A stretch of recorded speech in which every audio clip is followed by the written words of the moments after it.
প্রিয় দর্শক, আমি এখন আছি হরিপুর বাজারে। 3-4 দিন আগে যে ঘটনা ঘটছে, হঠাৎ করে 2 ঘন্টার নোটিশে নাকি সেনাবাহিনীরা এসে এইখানে সরকারি জায়গার উপর যে স্থাপনা ছিল উচ্ছেদ করেছেন। তো এই জিনিসগুলা এখন ধ্বংসস্তূপে পরিণত হয়েছে। আমরা যদি আপনাদেরকে এই হরিপুর বাজারটা ঘুরে ঘুরে দেখাই তাহলে বুঝতে পারবেন। আমার পিছনে দেখতে পাচ্ছেন যে ধ্বংসস্তূপ, ভাঙাচুরা, সবকিছু ভাঙাচুরা। এখানে অনেকগুলা রেস্টুরেন্ট ছিল, অনেক পর্যটকরা এখানে এসে প্রায় সময় দেশি মুরগি বা দেশি হাঁসের মাংস দিয়ে ভাত খেতেন। তো রেস্টুরেন্টের মধ্যে অনেক পর্যটকরা এসে খাওয়া দাওয়া করতেন। জাফলং যাতায়াতের পথে এখানে এসে অনেক পর্যটক খাওয়া দাওয়া করতেন। এই যে জায়গাটা, এই জায়গাটা সরকারি জায়গা, সিএনবির জায়গা। তো সেনাবাহিনীর সদস্যরা এসে এখানে তারা নোটিশ দিয়েছিল যে 2 ঘন্টার মধ্যে আপনারা এই জায়গাটা খালি করেন। এই বাজারের যারা ব্যবসায়ী ছিলেন এবং যারা ক্ষতিগ্রস্ত হয়েছেন তাদের সাথে 2-1 জনের সাথে কথা বলার চেষ্টা করব, আপনাদেরকে শোনানোর চেষ্টা করব তাদের কথা। দর্শক, আমরা দেখতে পাচ্ছি এইখানের মধ্যে অনেক বসত বাড়ি প্লাস দোকান কোটা ভাঙচুর করা হয়েছে। সেনাবাহিনীর দাবি হচ্ছে গিয়ে এইগুলা এই স্থাপনাগুলা হচ্ছে গিয়ে আপনার সিএমবির জায়গার উপর, মানে সরকারি জায়গার উপর ছিল, তাই এটা ভাঙচুর করা হয়েছে। এটা গতকালকে নাকি ভাঙচুর করা হয়েছে। তো আমরা যদি আপনাদেরকে ঘুরে ঘুরে এই জিনিসগুলা দেখাই তাহলে বুঝতে পারবেন।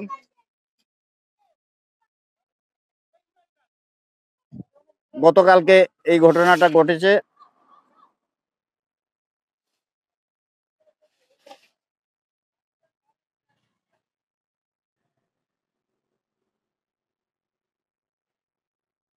এগুলো সব দোকানপাট ছিল, রেস্টুরেন্ট ছিল এবং বিভিন্ন ধরনের দোকান, বসত বাড়িও ছিল এখানের মধ্যে। তো এই বসত বাড়িগুলা আসলে এখন আর নাই, ঘুরিয়ে দেয়া হয়েছে।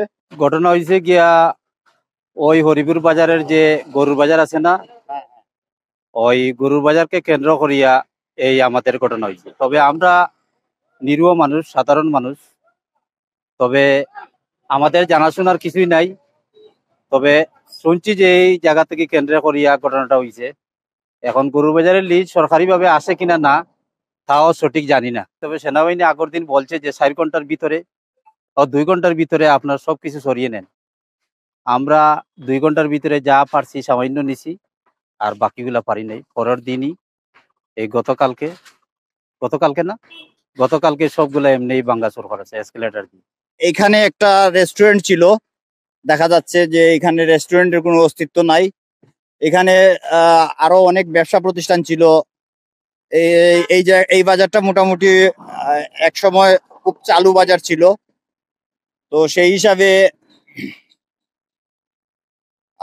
সিলেট থেকে জাফলং যাতায়াতের পথে হরিপুর বাজারটা অনেকটাই সুপরিচিত এবং অনেক জনপ্রিয় একটা জায়গা ছিল, লোক সমাগম হতো বেশি। আমাদের ওই যে এত ডাইন পাশে যে দোকান, এই যে দোকান আমাদের সাবরান রেস্টুরেন্ট, আমাদের পুরোটাই ক্ষতি করা হয়েছে। জাস্ট সেনাবাহিনী 2 ঘন্টা সময় দিচ্ছে, আমরা কিচ্ছু নিতে পারি নাই। পুরোটাই আমাদের ক্ষতি, 2 ঘন্টার ভিতরে কিছু না সম্ভব না। তো আমাদের প্রায় 7 থেকে 8 লাখ টাকার ক্ষয়ক্ষতি হয়েছে। 8 থেকে 10 দিন ওই যে সেনাবাহিনীর কেন্দ্র কইরা মায়ের কইরা কেন্দ্র কইরা মানে ঝামেলা লাগছে। ওই যে গরু বাজার থেকে কেন্দ্র কইরা মাল লাগছে। সেনাবাহিনীর সাথে গরু বাজার নিয়ে সমস্যা হয়েছিল।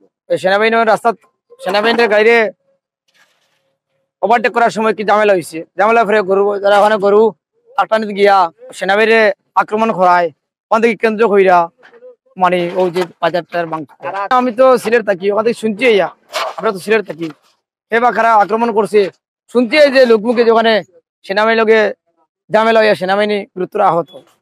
আপনি কি এটাকে সমর্থন করেন যে সেনাবাহিনীর উপর হাত দেওয়াটা কি ঠিক হইছে? না, এটা আমি সমর্থন করি না, এটা কোনো মতে না। জি না, এটা তো অবশ্যই দুঃখজনক যে একটা এত বড় বাজার সম্পর্কে তো 1 দিন বা 2 দিনের নোটিশ দেওয়ার প্রয়োজন ছিল আমি মনে করি।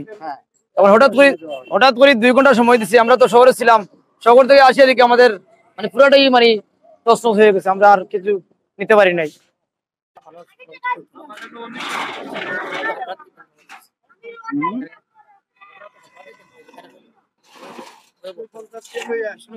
দূর থেকে অনেক লোক আসে, এখানে ভাত খাওয়ার জন্য সবাই আসে এখানে ভাত খাওয়ার জন্য।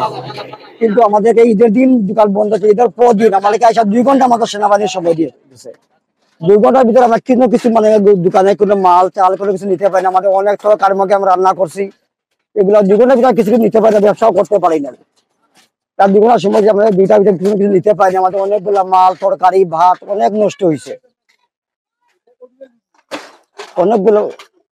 অনেকগুলো ভাত মানে আমাদের তরকারি অনেকগুলো নষ্ট হয়েছে। যদি আমাদেরকে 1টা দিন বা 2টা দিনের সময় দেওয়া হইতো তাহলে আমাদের সবগুলো মাল আমরা নিতে পারতাম। বা এই যে অতগুলা দোকান পাট কমপক্ষে 200 লোক আমরা বেকার হয়েছি, আমাদের কোনো কাম কাজ নেই, আমরা হোটেল ব্যবসা করে আর তো কোনো কিছু করতে পারি না। যে আমার হোটেলের মাধ্যমে মানে আমি সংসারের একমাত্র মানে হোটেলে আমার চালাই, মানে হোটেল চালাই, মানে আমাদের 11 জন লোককে মানে আমি চালাইতে পারি। ভাঙা ঘরগুলা যে ওনারা তুলে নিয়ে যাচ্ছেন, এই জিনিসগুলো আমরা দেখানোর চেষ্টা করতেছি আপনাদেরকে।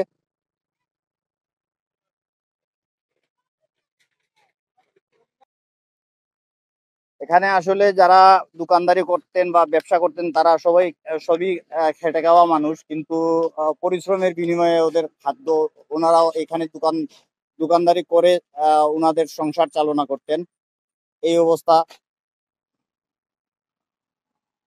আমরা যদি দেখাই, এই দিকটাতে আসলে ওই যে অনেক সময় লোক আসে বিভিন্ন জায়গা থেকে, দর্শনার্থীরা আসে, পর্যটকরা আসেন এখানে এসে পাখির মাংস দিয়ে ভাত খাওয়ার জন্য আসতেন এক সময়, কিন্তু এখন আর ওই জিনিসগুলো আর নাই।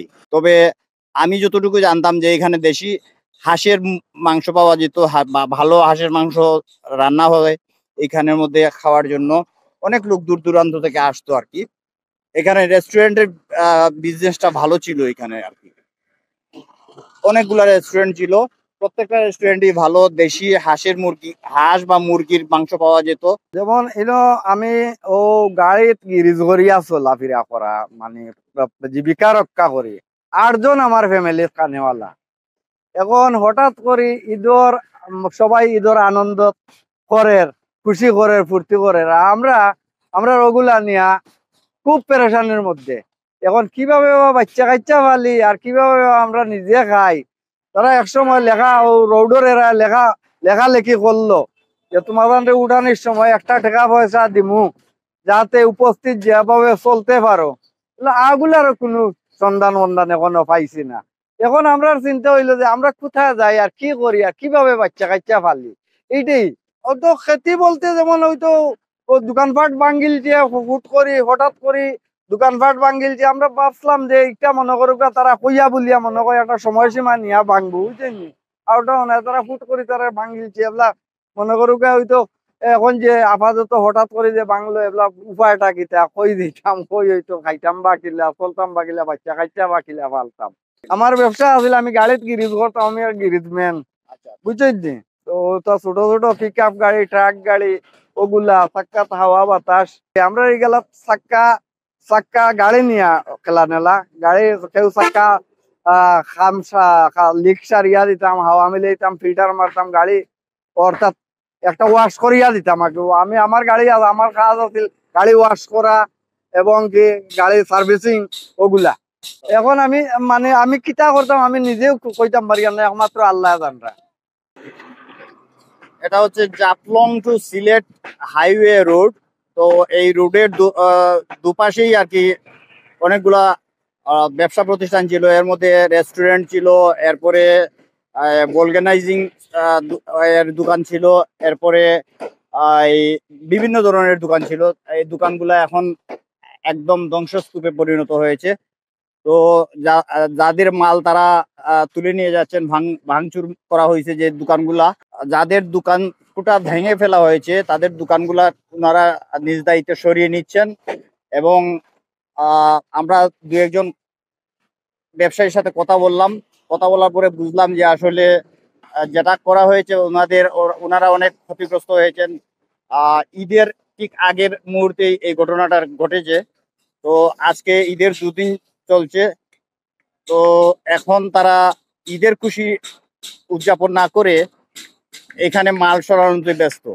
তো দর্শক, আমরা আপনাদেরকে ভিডিওটা দেখালাম, আপনারা যতটুকু পারেন শেয়ার করেন। যদিও এই জায়গাটা সরকারি জায়গার মধ্যে আসলে এইভাবে বিজনেস করা বা ব্যবসা প্রতিষ্ঠান করতে হলে অবশ্যই সরকারের পারমিশন নেওয়া দরকার। হয়তো তারা সেটা সঠিকভাবে নেন নাই, যার ফলশ্রুতিতে এই ঘটনাটা ঘটেছে। তো আমরা আশা করব যে তারা যারা ব্যবসায়িক যারা ক্ষতিগ্রস্ত হয়েছেন তারা নতুন করে আবার শুরু করবেন, কোনো নতুন জায়গায় বৈধভাবে ব্যবসা করার জন্য চেষ্টা করবেন।